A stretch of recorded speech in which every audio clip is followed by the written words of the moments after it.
Good morning everyone. चलिए हम लोग एक टॉपिक पढ़ रहे थे, गुप्त काल हमने पढ़ना स्टार्ट किया था। और कल मैंने ऑलमोस्ट इम्पॉर्टेंट जितने भी राजा हुए हैं इनके बारे में आपको बता दिया था। राजा शब्द कहना थोड़ा सा ऐसा एहसास कराता है कि एरिया बहुत छोटा था, जबकि कल हमने देखा था कि कैसे समुद्रगुप्त ने अपने पिताजी के बेस का यूज किया, अपने नाना के नाम का यूज किया, और कैसे उत्तर भारत के पहले 3 फिर 9 पूरे उत्तर भारत के आर्यव्रत के राजाओं को अपने अंडर ले लिया और उनके इलाकों को ग्रहण कर लिया। फिर ये दक्षिणी अभियान पे चला और दक्षिण में जाकर इसने 12 राजाओं को हराया, लेकिन उन्हें अपने अंडर नहीं लिया, ग्रहण नहीं किया। टेरिटरी इसी की है, लेकिन वो राजा अपने हिसाब से राजपाट चला सकते थे, उन्हें फ्रीडम दे दी गई, बदले में उनसे टैक्स ले लिया, और इस तरह इसका काम भी बढ़िया चल पड़ा और इसको सेना फौज भी बहुत बड़ी नहीं इकट्ठी करके वहां भेजनी पड़ी। तो बहुत दिमाग से प्लान करके, तरीके से, बहुत स्ट्रेटेजी बना के समुद्रगुप्त ने काम किया, और समुद्रगुप्त ने जितनी लड़ाइयां लड़ी उनमें कभी नहीं हारा। इसलिए इसको विंसेंट स्मिथ ने कहा यह भारत का नेपोलियन है। तो बेहतरीन साम्राज्य का विकास किया समुद्रगुप्त ने और अपनी सभी विजयों को पत्थर पे लिखवा दिया। एक ऐसा स्तंभ जिसका शुरुआत का काम तो करवाया था सम्राट अशोक ने, जो बौद्ध धर्म में धीरे धीरे करके इतने ढल गए थे कि आगे इनके वंशजों का नाम ही इंपॉर्टेंट नहीं बन पाया, क्योंकि वो अपने क्षत्रिय धर्म को भूलकर और राजपाट को छोड़कर एक तरह से पूरा टाइम, एनर्जी, सारा पैसा उन्होंने बौद्ध धर्म के विकास के लिए लगा दिया, जिस कारण फिर उसका अंत भी हुआ था। गुप्त काल वालों ने स्टार्टिंग में लंबे टाइम तक अपने जो कामकाज था ना, राजा का क्षत्रिय धर्म क्या था, अपने राजपाट को बढ़ाना, उसको कैरी ऑन किया। इसीलिए स्वर्ण काल अशोक का टाइम पीरियड नहीं है। ज्यादा बड़ी प्रॉपर्टी, ज्यादा बड़ी टेरिटरी, ज्यादा बड़ा साम्राज्य था अशोक का, उसके पिताजी का, और फिर उनके भी पिताजी का। चंद्रगुप्त मौर्य से अगर हम देखते थे तो हमने देखा था कि उसने कितना पाकिस्तान, अफगानिस्तान, ईरान तक का इलाका, इस तरफ बांग्लादेश, नेपाल, भूटान तक का इलाका, यानी ज्यादा बड़ी प्रॉपर्टी अगर पूछे तो मौर्यों की है। लेकिन मौर्यों की इस प्रॉपर्टी में राजा लंबे नहीं टिके लंबे टाइम तक पढ़ने के लिए, लेकिन वो अपना क्षत्रिय धर्म भूल गए महज तीसरी पीढ़ी आते आते। चंद्रगुप्त मौर्य था, फिर बिंदुसार था, फिर अशोक। अशोक के बाद हमने पढ़े हैं वंशज, लेकिन हमने देखा कि उन वंशजों में इतनी किसी में ताकत नहीं थी कि वो प्रॉपर जो महाराजा टाइप का राजा बनता, इसीलिए वो धीरे धीरे करके क्षीण हो गए। और एक छोटे से सैनिक ने जो भर्ती हुआ था, बृहद्रथ की हत्या कर दी थी और अपना वंश चला दिया था, ब्राह्मण वंश, जिसे हम कहते हैं पुष्यमित्र शुंग।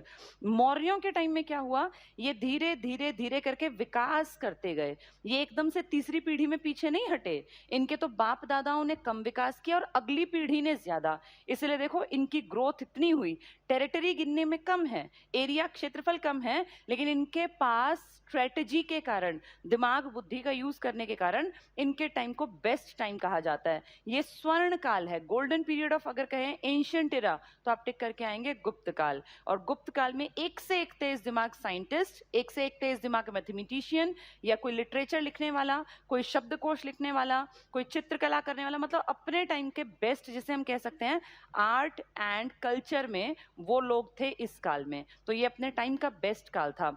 इन लोगों ने बहुत सोच समझ के, प्लानिंग करके हर चीज को एग्जीक्यूट किया, और इसीलिए इनके टाइम में जो आज आप जिसको इंडिया कहते हैं ना, आप ये देखिए हिंदू धर्म का जो रूप है, हम देखते हैं विष्णु भगवान की पूजा होती है, शिव की पूजा होती है, राम की पूजा होती है, कृष्ण की पूजा होती है। मूर्तियां जो बनी ना, जो मूर्तियों को रूप मिला, ये मेनली इसी टाइम में मिला। ऐसा नहीं है कि इससे पहले मूर्तियां नहीं थी। हमने पढ़ा था गांधार शैली में, मथुरा शैली में, अमरावती शैली में, सब मैंने आपको पढ़ाया है। लेकिन वो जो मूर्तियां आज जो आप मंदिरों में देखते हैं ना, मंदिरों का जो स्ट्रक्चर आज आप देखते हैं, वो इसी काल की देन है। तो गंगा की मूर्ति के रूप में स्थापना, जो कि एक नदी थी, अब तक गंगा को, नदी को मूर्ति के रूप में नहीं बनाया गया, लेकिन अब गुप्त काल में गंगा की भी मूर्ति बनी और यमुना की भी मूर्ति बनी। अब हिंदू धर्म का बहुत बहुत ज्यादा उद्धार हुआ, ब्राह्मणों का वर्चस्व और ज्यादा बढ़ा। ब्राह्मणों का वर्चस्व तो हम देख रहे थे, गुप्त जो मौर्य थे इनके टाइम में बौद्ध के ऊपर काम हुआ, फिर शुंग ब्राह्मण था, टिपिकल ब्राह्मण, फिर धीरे धीरे करके हमने देखा था सातवाहन भी ब्राह्मण थे, हमने इस तरह के सारे वंश पढ़े। मौर्यों में ब्राह्मण जो कम्युनिटी थी थी, इसको टॉप मोस्ट में गिना गया। और ब्राह्मणों का मेन काम क्या था? वही पढ़ना, पढ़ाना, अध्यापन, अध्ययन करना, और इन लोगों को समाज में पूजनीय स्थान दिया गया। इस टाइम तक आते आते चीजें और डिफिकल्ट हो गई, और जो जहां जन्म ले गया वो उसी कल्चर को अपनाएगा, ये रिजिडिटी आ गई। लेकिन इस टाइम पर ब्राह्मणों में भी एक नई जाति पाति उभर कर आई, उपजाति कायस्थ। आप आज भी देखते हैं कायस्थ ब्राह्मण होते हैं। तो कायस्थ जो है ना, ये गुप्त काल में उभर कर आने वाली एक ब्राह्मणों की ही कैटेगरी थी। ये शूद्र जो थे सबसे नीचे माने गए थे, इस टाइम में भी ऐसा ही था। वैश्य उसके थोड़ा ऊपर, उनसे ऊपर क्षत्रिय, और नंबर 1 टॉप मोस्ट में थे ब्राह्मण। इन चारों में से थोड़ा सा फायदा अब शूद्र जाति को मिला, क्योंकि इस काल तक आते आते शूद्रों को कहा कि आप रामायण सुन सकते हैं, आप महाभारत सुन सकते हैं, और आप पुराण भी सुन सकते हैं। वैदिक काल के बाद याद करो, इनको ये कहा गया था कि अगर कोई गलती से भी सुन लेना तो उसके कान में कुछ इस तरह का गर्म तेल या ऐसा डाल दो कि वो बहरा हो जाए। यानी इन शूद्रों को अगर कोई ये ज्ञान की बात सुन भी लेते तो वो महापाप समझा जाता। कितना गलत तरीका था, कितना गलत रवैया था। लंबे टाइम तक वो ढोया समाज ने, लेकिन अब जाके कहा कि कोई बात नहीं, ये भी इंसान है। अभी भी शूद्रों को शूद्र ही मान रहे हैं, लेकिन थोड़ी सी लीनियंसी दे रहे हैं, थोड़ी सी लिबर्टी दे रहे हैं, और कह रहे हैं कि ये लोग रामायण सुन सकते हैं, महाभारत सुन सकते हैं, और पुराण। लेकिन एक चीज ध्यान से सुनो, इन तीनों में ब्राह्मणों की इंपॉर्टेंस है। तो जिन किताबों में, जिन कथाओं में ब्राह्मण नंबर 1 है, वो शूद्रों को जानबूझ के भी सुनाई जा सकती हैं, ताकि उनके दिमाग में ये कॉन्सेप्ट पक जाए कि हाँ, ब्राह्मण ही नंबर 1 है। इससे पहले इतनी रिजिडिटी थी कि इनके सुनने को भी पाप घोषित कर दिया गया था। और मैंने बताया कि इनके कान में कुछ गर्म तेल या कोई इस तरह का मेटल वगैरह पिघला के और उसको कान में भर देते थे, ताकि ये लोग बहरे हो जाएं। सोचो कितना अमानवीय व्यवहार था। थोड़ी थोड़ी छूट मिली, लेकिन अभी भी कैटेगरी में उतनी इंपॉर्टेंस नहीं है। तो 4 कैटेगरी आप अच्छी तरह जानते हैं, ब्राह्मण, क्षत्रिय, वैश्य, शूद्र। अब इनके नीचे एक और को मानने लग गए। कल मैंने एक नाम लिया था, चांडाल।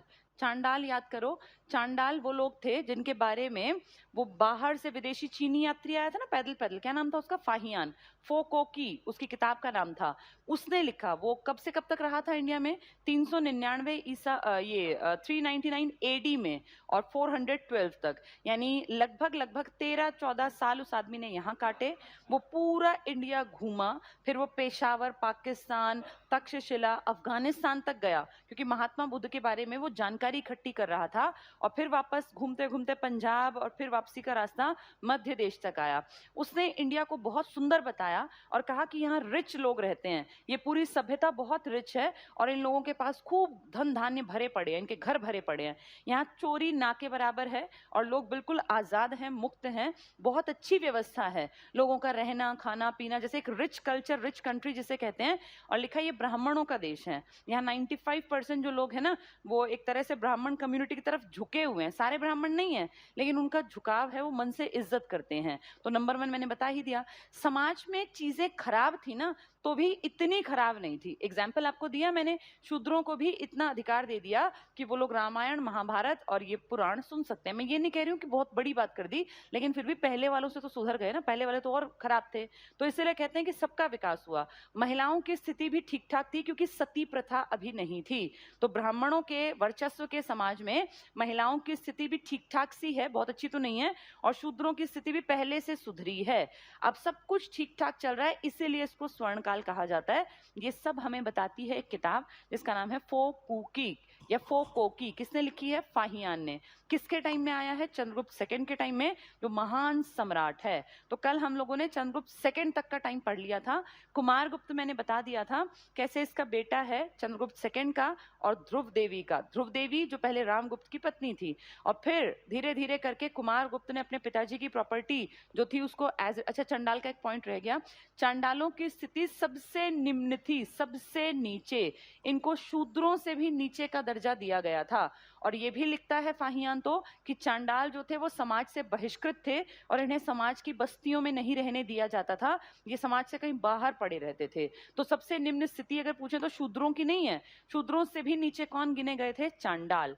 चांडाल मांस खाते थे, और बूचड़ खाने इन्हीं के एरिया के आसपास थे। आम जो प्रॉपर्टी थी ना राजा के अंडर, ना उसमें मदिरालय थे, ना ही शराब बिकती थी, और ना ही बूचड़ खाने थे जहां जानवर कटते या मारे जाते हों। ठीक है, चलिए आगे बढ़ते हैं। आज जो हम लोग पढ़ रहे हैं, एक तो कल का बचा हुआ थोड़ा सा टॉपिक रह गया था। मैंने आपको कुमार गुप्त की स्टोरी तो शायद पूरी बता दी थी। कुमार गुप्त किसका बेटा है? चंद्रगुप्त सेकंड का, जिसका नाम विक्रमादित्य भी है, जो बहुत प्रतापी राजा है। और उसी के दरबार में 9 बहुत ताकतवर, तेज दिमाग, बहुत इंटेलिजेंट टाइप के लोग रहते हैं, जिन्हें 9 रत्न कहा गया। मैंने आपको सारे लिखवाए थे। क्षपणक था उसमें, वराह मिहिर था, कालिदास था, याद होंगे ना, अमर सिंह थे। इस तरह से 9 जो आदमी थे ना, बेताल भट्ट उसी में थे, घटकर पर उसी में था, और शंकु उसी में था। तो इन सब ने अलग अलग फील्ड्स में काम किया। तो बेस्ट टाइम देखा है इंडिया ने अपना चंद्रगुप्त सेकंड के टाइम में। जो गुप्तों के सबसे प्रतापी राजा हैं, उन्हीं का बेटा है कुमार गुप्त। ये किस किस का बेटा है? इसकी माँ है कुमार देवी और इसके पिताजी हैं चंद्रगुप्त सेकंड। बहुत सारी प्रॉपर्टी मिली, तो 2 चीजों में इसका नाम बहुत फेमस है। एक तो इसने बहुत ज्यादा अभिलेख लिखवाए, रिकॉर्ड। पिताजी ने काम ज्यादा किया, उसने भी लिखवाए, लेकिन ज्यादा लिखवाए हैं कुमार गुप्त ने। पहली चीज, सर्वाधिक अभिलेख पूछेंगे तो कुमार गुप्त के। एक बहुत इंपॉर्टेंट अभिषेक है, ये अभिलेख है मंदसौर। मंदसौर का अभिलेख वेरी वेरी इंपॉर्टेंट। इससे ज्यादा जानकारी मिली है कुमार गुप्त के बारे में। जैसे हरिशेन की प्रयाग प्रशस्ति थी ना, समुद्रगुप्त के बारे में ज्यादा बातचीत थी। ऐसे मंदसौर अभिलेख से कुमार गुप्त, जो कि चंद्रगुप्त सेकंड सबसे ताकतवर राजा का बेटा है, इसकी जानकारी मिलती है। सेकंड, इसने एक यूनिवर्सिटी बनवाई थी, कल भी बताया था मैंने, नालंदा यूनिवर्सिटी। एक ऐसी यूनिवर्सिटी जिसमें दुनिया भर की बेहतरीन किताबें थी, हैंड रिटन बुक्स थी। तब कोई प्रिंटिंग प्रेस नहीं थी इंडिया में या वर्ल्ड में भी। और उस टाइम पे हाथ से लिखना, सोचो कितना मेहनत लगती होगी, कितनी कीमती चीजें थी वो। और वो एक मूर्ख आदमी बख्तियार खिलजी जब आया 1202 में, तो उन सबको जला गया। यूनिवर्सिटी की लाइब्रेरी में आग लगवा गया। 4 महीने तक धूं धूं करके किताबें जलती रही। जितनी बची, उनको आज हम कहते हैं कि हमारे पास बहुत सारी बातें लिखित में हैं। सोचो जितनी जल गई, उनका कोई पता ही नहीं है कि कितनी किताबें थी, कितनी जल गई। ये किताबें किसी एक धर्म की नहीं थी, ये बौद्ध धर्म की भी थी, ये हिंदू धर्म की भी किताबें थी। क्योंकि इस टाइम देखो, हिंदू धर्म के ही राजा ने यूनिवर्सिटी बनवाई है, तो ये सोच के चलो कि ब्राह्मणों ने कामकाज किया होगा। और इसके बाद थोड़ी जली है, ये तो बहुत स्टार्टिंग में राजा है। 400 के आसपास की घटना बता रही हूं मैं, ये जाके जली है 1200 में। तो आप ये लगाओ कि बेस्ट किताबें जला दी गई, हिंदू धर्म की जो ब्राह्मणों ने लिखी थी, बौद्ध धर्म की और जैन धर्म की। सबका नुकसान करके गया था बख्तियार खिलजी, जो 1200 के आसपास आया था, और जिसने इंडिया में कुछ नहीं किया ना, यहाँ टिका, बस लूटपाट करके और वापस जाते वक्त यूनिवर्सिटी को तबाह कर गया।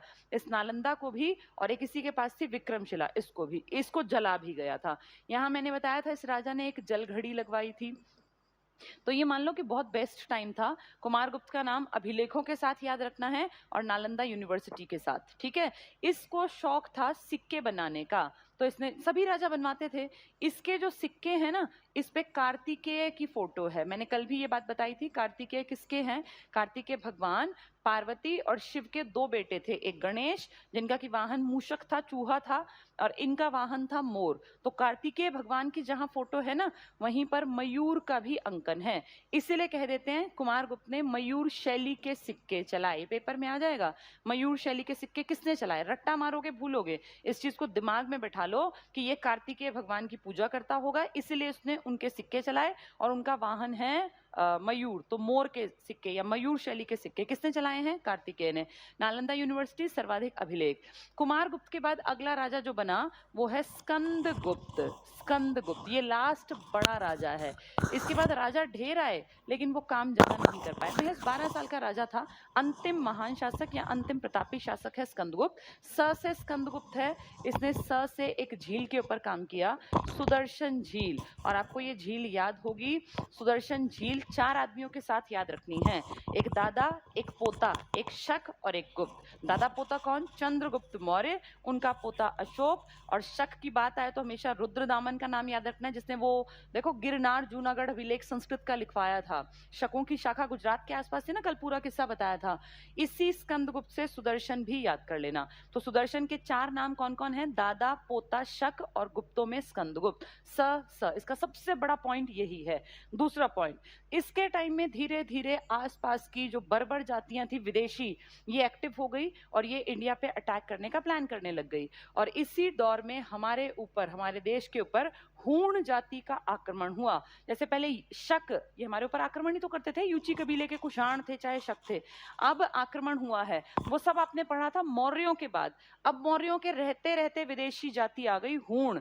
बर्बर जाति के आदमी को सीधा काट देते हैं, और ये लगा लो कि भुक्खड़ टाइप के होंगे, क्योंकि दूसरे पे अटैक वही करता है जिसका खुद अपना काम ना चल रहा हो। तो ये एक तरह से गरीब और इस टाइप के लोग थे, और आके हमारे समृद्ध राज्य पे इन्होंने अटैक किया। किसके टाइम में? स्कंदगुप्त के टाइम में। स्कंदगुप्त बहुत समझदार है, इसके बाप दादा सारे नामी गिरामी राजा रहे हैं।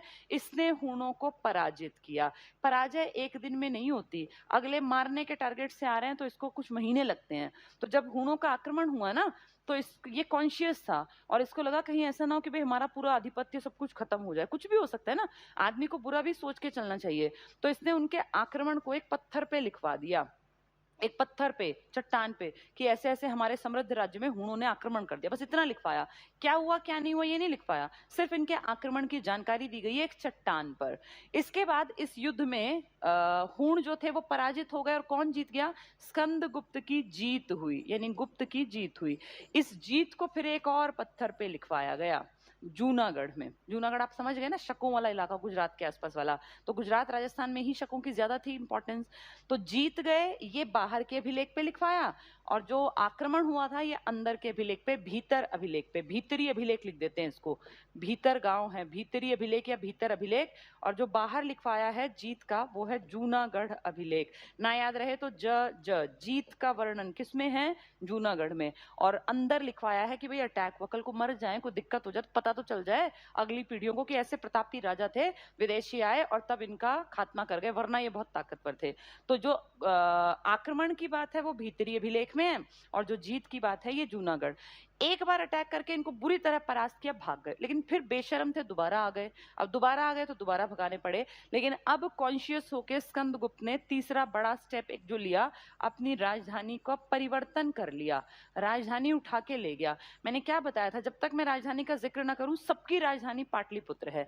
पाटलिपुत्र सबसे अच्छा उस टाइम का समृद्ध शहर था। आपने अब तक जितने राजा पढ़े ना, जिन्होंने राजधानी बदली, मैंने हर एक राजा का नाम आपको बताया, चाहे वो वैशाली में गए राजधानी लेके या वो अवंती में गए, हर एक को मैंने नाम और कहानी के साथ समझाया था।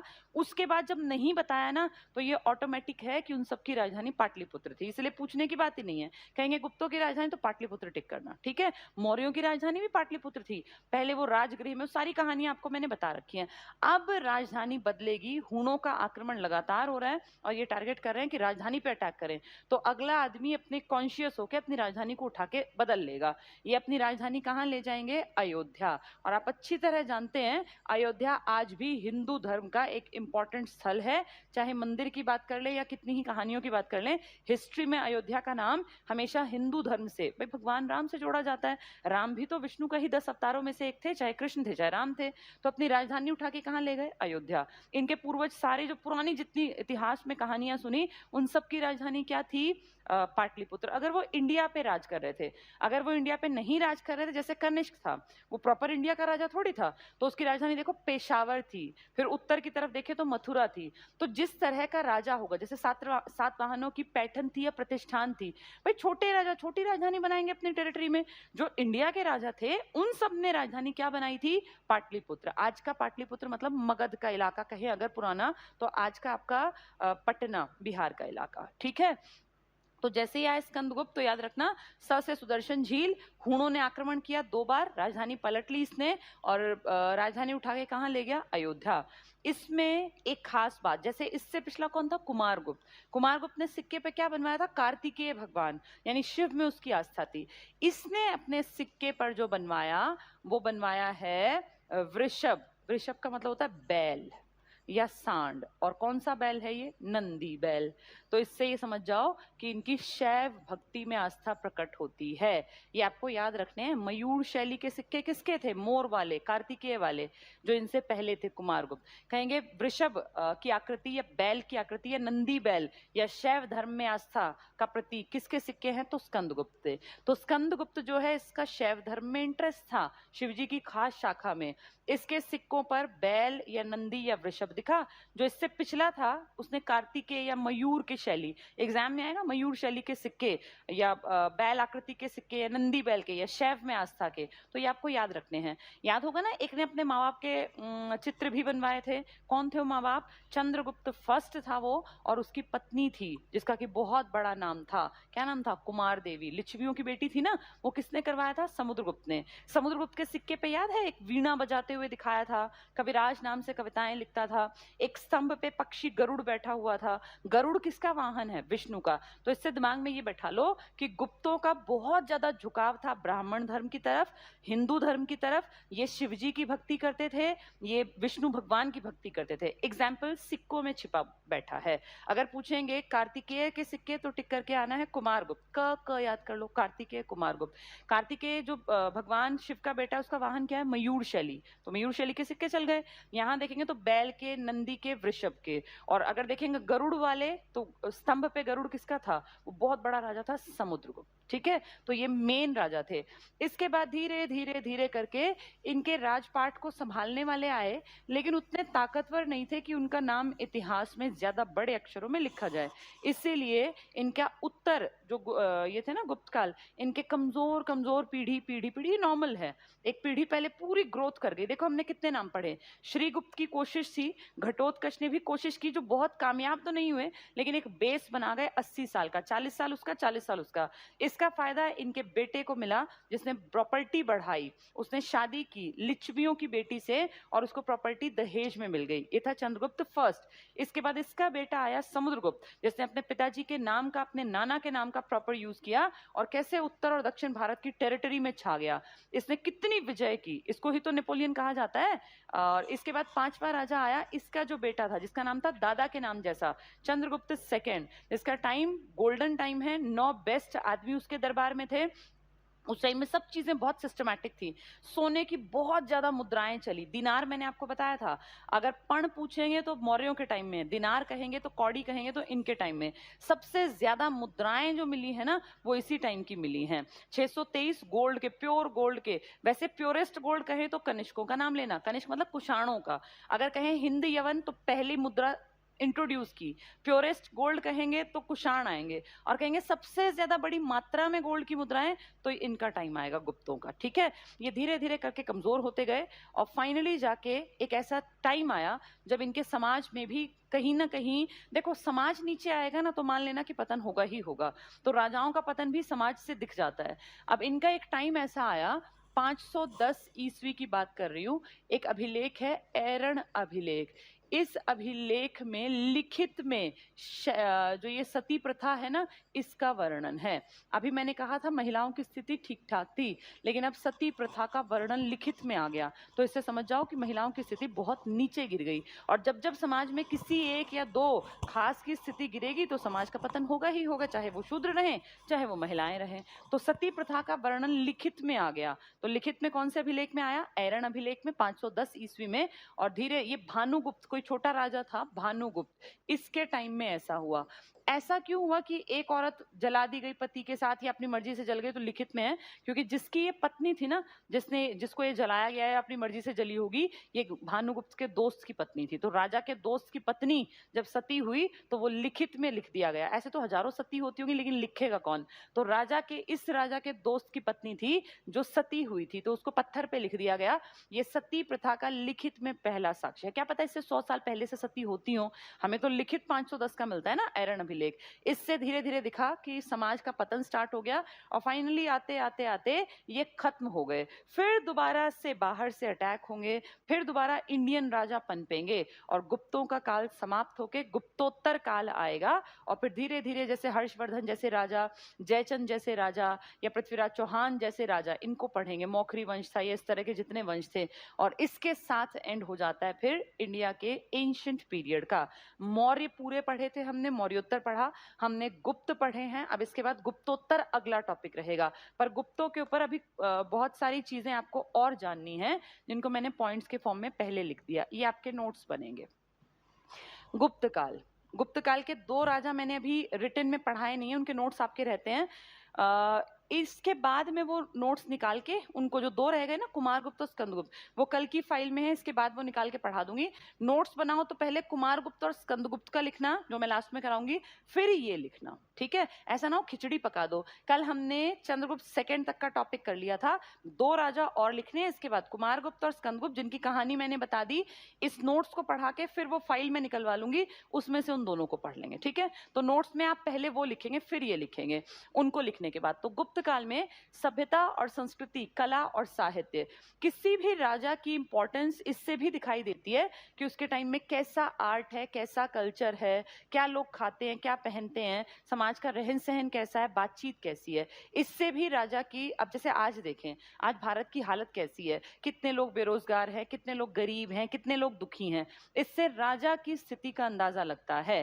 भाई अगर आपके देश में बदहाली है, बेरोजगारी है, गरीबी है, भुखमरी है, तो कहीं ना कहीं इसी से अंदाजा लगता है कि आपके देश की सरकार अच्छी नहीं है। मैं ये बिल्कुल नहीं कह रही कि आज से 5 साल पहले बहुत अच्छी थी, लेकिन किसी भी राजा की जजमेंट वहां की प्रजा के रहन सहन, खान पान, तौर तरीके से की जाती है। तो गुप्तों का जो पढ़ाने जा रही हूँ ना, इससे आप आइडिया लगाओ कि इनके राजा कितने समृद्ध थे, क्योंकि जहां जनता खुश होती है, जहां जनता सुखी होती है, वहीं का राजा अच्छा कहलाता है। जहां जनता दुखी है, परेशान है, भूखी मर रही है, रोजगार नहीं है, इसका मतलब वो राजा भी अच्छा नहीं है। ये प्राचीन इतिहास में ऐसे एग्जाम्पल भरे पड़े हैं। देखो, गुप्त काल में सभ्यता और संस्कृति, कला और साहित्य, स्वर्ण काल है, बेस्ट पीरियड आज तक का, क्योंकि उस टाइम पे जितने लोग थे वो सब खुश थे, कोई चोरी नहीं करता था। आप इमेजिन करो, चोरी आदमी कब नहीं करेगा? जब उसका पेट भरा हुआ होगा। इस टाइम कोई जेब कतरा नहीं, कोई चोरी करने वाला नहीं। कभी कभी लोग गड़बड़ करते थे, ऐसा नहीं कि क्राइम नहीं करते, राजद्रोह करते राजा के खिलाफ, तो उनको मृत्युदंड नहीं देते, उनका हाथ काट लिया जाता। सबसे बड़ा दंड जो था ना, वो था हाथ काट दो। देखो, जिंदा आदमी को मारते नहीं थे, क्योंकि लोग जो थे उनमें अपने आप ही वैल्यूज थी देश के प्रति, राजा के प्रति, कि हमें अच्छा करना है। ये होता है अच्छा समाज, अच्छा राजा। तो स्वर्ण काल था, गोल्ड पीरियड था, golden period, very very important है। इस पॉइंट की इंपॉर्टेंस है, और इससे दिखता है कि ये समृद्ध थे, क्योंकि खूब पैसा था, खूब कामकाज था, खूब इनके पास दूध के साधन, गाय भैंस, पालतू पशु, जानवर, जंगल, लकड़ियां, व्यापार, ब्राह्मण, क्षत्रिय, हर कोई खुश था। शूद्रों की स्थिति भी इतनी खराब नहीं थी, लेटर स्टेज में हुई थी, पहले हुई थी, अब ठीक ठाक थी, महिलाएं भी और शूद्र भी। तो ये स्वर्ण काल है, हर चीज का बेस्ट पीरियड है, चाहे पढ़ाई लिखाई की बात करें, रहन सहन की, खान पान की, या एनवायरमेंट की। नेक्स्ट, मंदिर है। इस जो आज आपके मंदिर है ना, ये मेनली इसी टाइम की देन है। ऐसा नहीं कि इससे पहले पूजा नहीं होती थी पूजा। कनेक्शन देखो, कितनी मूर्तियां बनवाई, उससे पहले भी मूर्तियां थी, लेकिन उस टाइम पे ना मूर्तियां कहीं भी स्थापित कर लेते थे, अब जाके मंदिर बनने लग गए। मंदिरों का टॉपिक वैसे ना मैं आपको थोड़ा सा बना के दिखाऊंगी, क्योंकि इससे आपको क्लियर नहीं होगा सिर्फ पॉइंट से। चलिए देखिए, मंदिर कैसे हैं, इसको समझना, इस टॉपिक को, ये बहुत परेशान करता है एग्जाम में। मंदिरों की शैली है, जैसे आज आप देखते हैं अपने गांव शहर में मंदिर होगा, पहले मंदिर देखो कैसे बनते थे, ऐसे नॉर्मल कमरा सा बना देते थे, जैसे आपके घर का कमरा है ना, ऐसा मंदिर होता था, उसमें मूर्ति रख दी, बस वो मंदिर बन गया। धीरे धीरे लगा कि यार मंदिर घर से अलग होना चाहिए, मंदिर कुछ दिखना चाहिए कि हाँ ये मंदिर है। जैसे आज है, हम किसी भी अनजान इलाके से निकलते हैं, मंदिर देखते समय मंदिर बना हुआ है, मस्जिद बनी है, क्योंकि उनकी एक प्रॉपर शेप है। ये धीरे धीरे करके इसमें बदलाव आया, और गुप्त काल में कहा कि मंदिर के ऊपर ना ऐसा शिखर बना दो। शिखर, शिखर मतलब चोटी। आज हर इंडियन मंदिर जो हिंदू धर्म का है, आपको शिखर मंदिर दिख जाएगा, उसके ऊपर ऐसे ट्रायंगल टाइप की चोटी बना दी जाती है ना, ये शिखर का उदाहरण है। और गुप्त काल में ढेरों मंदिर थे, टाइम बीता टूट गए, भाई धीरे धीरे टाइम बीता टूट गए। किससे बनाए जाते थे? पत्थर से बनाए जाते थे। लेकिन अपवाद है, दो ऐसे मंदिर हैं जो ईंटों से बनाए गए हैं। बहुत बहुत इंपॉर्टेंट जो बता रही हूं मैं आपको, दो ऐसे मंदिर हैं जो ईंटों से बनाए गए हैं। एक भीतर गांव का मंदिर है और एक सिरपुर का मंदिर है। दोनों बहुत इंपॉर्टेंट हैं। भीतर गांव का मंदिर, मैंने आपको भीतर अभी अभिलेख भी बताया था, और एक मैंने बताया आपको सिरपुर का मंदिर, ये लक्ष्मण मंदिर है। हिंदू धर्म के हैं दोनों, भीतर गांव और सिरपुर छत्तीसगढ़ में है ये। तो जो ये दो मंदिर देख रहे हो ना, ये अपवाद है, क्योंकि उस टाइम पर ये ईंट से बने हैं। बाकी सब मंदिर किससे बनते थे? पत्थर या प्रस्तर लिख देंगे पेपर में, प्रस्तर या पाषाण। लेकिन ये दो मंदिर ईंट से बने हैं। और हम ये माने कि उस टाइम में कितनी बेस्ट ईंट यूज करते होंगे। पकी हुई ईंट को टेराकोटा भी कहा जाता था, टेराकोटा। तो एग्जाम में आ जाएगा कौन सा मंदिर टेराकोटा से निर्मित है। दो मंदिर, भीतर, भीतरी कह लो, और सिर। याद नहीं रहेगा, पेपर में भूल जाओगे, तो ऐसे याद कर लेना, सिर पे ईंट मारी तो सिर के भीतर तक घाव बन गया, वरना भूलोगे, क्योंकि ढेर मंदिर है ना, तो मंदिर कम से कम 10-12 पढ़ने पड़ेंगे।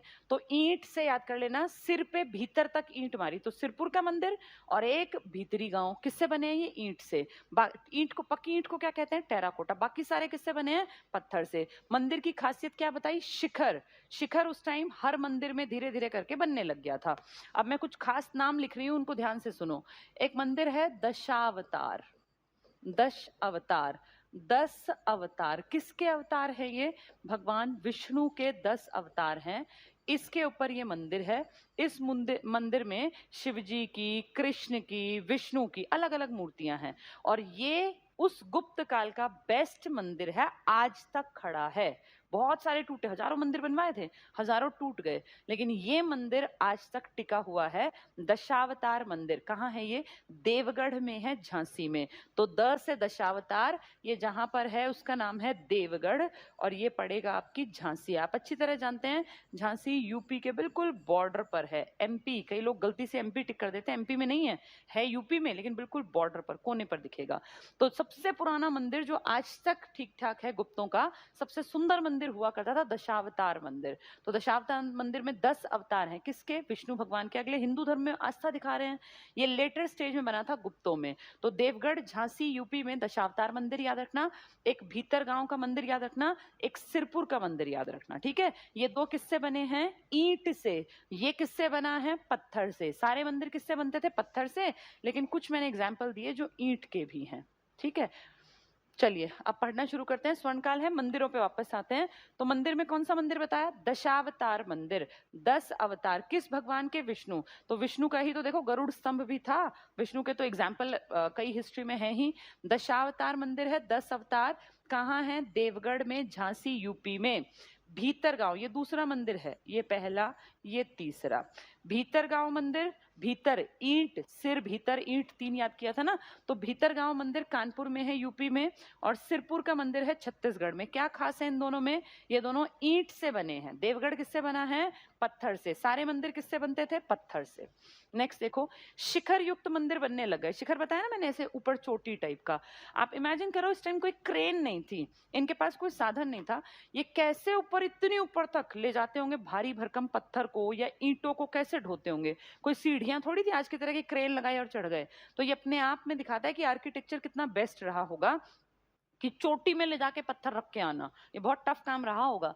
शिखर युक्त मंदिर बनने लग गए, अधिकतर पत्थर या प्रस्तर से, लेकिन अपवाद भी हैं ईंटों वाले। कौन से ईंट वाले? भीतर और सिरपुर। तो देखो, बेस्ट मंदिर जो गुप्तकालीन शेष बचा है, आज भी है, बाकी सारे टूट गए। दशावतार मंदिर, ये बेस्ट मंदिर है। कितने अवतार थे? 10। किसके? विष्णु भगवान के। हिंदू धर्म में दिख रहा है आस्था। ये पत्थर से बना है, क्योंकि ईंट से तो 2 ही बने थे। कौन कौन से? भीतरी गांव वाला, और एक क्या था? सिरपुर। सिर के भीतर ईंट लगी, ऐसे याद कर लेना। भीतर गांव देखो कानपुर में है, यूपी में, और सिरपुर छत्तीसगढ़ में है। ये दो मंदिर ईंट या टेराकोटा से निर्मित है। टेराकोटा याद है, हड़प्पा में भी पक्की ईंट के एग्जाम्पल थे। टेराकोटा हम वहां से पढ़ते आए हैं। तो ईंट से बने 2 मंदिर आ गए, तो भीतर गांव मंदिर या भीतरी गांव मंदिर, और छत्तीसगढ़ वाला सिरपुर, सिर और भीतर। और सबसे बेस्ट मंदिर कहेंगे तो देवगढ़ का दशावतार, झांसी में पड़ता है, यूपी में। शिखर का पहला उदाहरण, बेस्ट उदाहरण कहेंगे, शिखर में भी देवगढ़ का नाम याद रखना, ठीक है। नेक्स्ट देखते हैं। दशावतार कौन है? विष्णु भगवान, उसी के 10 अवतार। कौन सी नदी के किनारे है दशावतार? ये पूछ लेंगे। बेतवा नदी के किनारे। बेतवा क्या है इस मंदिर में? पुराना मंदिर है, बहुत पुराना, हजारों साल पुराना। इसमें मूर्तियां हैं और पौराणिक कथाएं जो हुई हैं ना हिंदू धर्म में, उन कथाओं को चित्रित किया गया जो उससे पहले बीती होंगी। जैसे उससे पहले महाभारत बीत चुकी थी, वो तो ईसा पूर्व की घटना है। बहुत सारी घटनाएं बीत चुकी, उन सबको मूर्तियों में दिखाया गया। आप आज भी मंदिर जाते हैं तो देखो हम क्या देखते हैं, शेरा वाली माता है, वो एक राक्षस को मार रही है। कृष्ण भगवान है तो सुदर्शन चक्र लेके खड़े हुए हैं। तो ये सब पौराणिक कथाएं हैं हमारी। महाभारत में, पुराणों में जितनी चीजें लिखी है ना, ये सब पुराने टाइम में कभी बीता होगा, ईसा पूर्व में, तो उनके चित्र बना दिए यहाँ। इसके अलावा किस किस के फोटो मिलेंगे? पिक्चर्स मिली राम और कृष्ण की। तो राम और कृष्ण भी किसके अवतार हैं? विष्णु के ही तो अवतार हैं। ये 3 बड़े भगवान थे ना, ब्रह्मा विष्णु महेश, तो विष्णु भगवान के अवतार हैं राम और कृष्ण। और ये वैष्णव धर्म में इनका पूरा मन था। तो 10 अवतार दिखा दिए। ये बहुत इंपॉर्टेंट है, नदी याद रखना। दशावतार 10 से देवगढ़ में, झांसी में पड़ता है। और ये गुप्तों का शिखर युग का बेस्ट एग्जाम्पल है जो आज भी शेष बचा, आज भी लोग घूमने जाते हैं। गुप्तकालीन मंदिरों में देखो बहुत इंपॉर्टेंट, गंगा और यमुना की मूर्तियां बना दी। इससे पहले इन नदियों की पूजा करते थे हम। याद करो पुराने टाइम में सप्त सैंधव में भी नदियां पूजनीय थी। सरस्वती सबसे पवित्र नदी थी, नदी तमा कहलाती थी, देवी तमा कहलाती थी, नाम दिए थे ना मैंने। यहाँ पे अब मूर्तियां बना दी। और आप इस बात को समझ जाओ कि अब गंगा की इंपॉर्टेंस है। अब सिंधु की इंपॉर्टेंस घट गई है और गंगा की इंपॉर्टेंस और यमुना की बढ़ गई है। हमें याद है ऋग्वेद में गंगा का नाम सिर्फ 1 बार आया था, यमुना का नाम सिर्फ 3 बार आया था, जबकि सबसे ज्यादा नाम आया था सरस्वती और उससे ज्यादा आया था सिंधु का, 33 बार। उस टाइम गंगा इंपॉर्टेंट नहीं थी, लेकिन अब गंगा इंपॉर्टेंट है क्योंकि उसको रूप दे रहे हैं। आज भी आप हरिद्वार जाएंगे तो गंगा नदी के बिल्कुल बीचों बीच जो देवी की मूर्ति है वो गंगा नदी मूर्ति के रूप में दिखाई गई है। और एक और खास बात बता दूं, मंदिरों के बाहर आप कभी अगर हरिद्वार गए हैं तो मंदिरों के जो बाहर खड़े होते हैं, द्वारपाल टाइप के ऐसे लंबे तगड़े से आदमी खड़े कर देते हैं भाले लेके, वो द्वारपाल थे। गुप्तों के टाइम में ना मंदिरों के बाहर द्वारपाल नहीं बने, गंगा और यमुना बन गई। मंदिर है, मंदिर की एक तरफ गंगा माता का की पिक्चर बना दी और एक तरफ यमुना की। तो ये सोचो कि नदियों की इंपॉर्टेंस अब पिक्चर के रूप में पोर्ट्रे कर रहे हैं लोग। तो गुप्तकालीन मंदिरों में गंगा और यमुना की मूर्तियां हैं। गंगा का नाम देखना, मकर वाहिनी। गंगा को मकर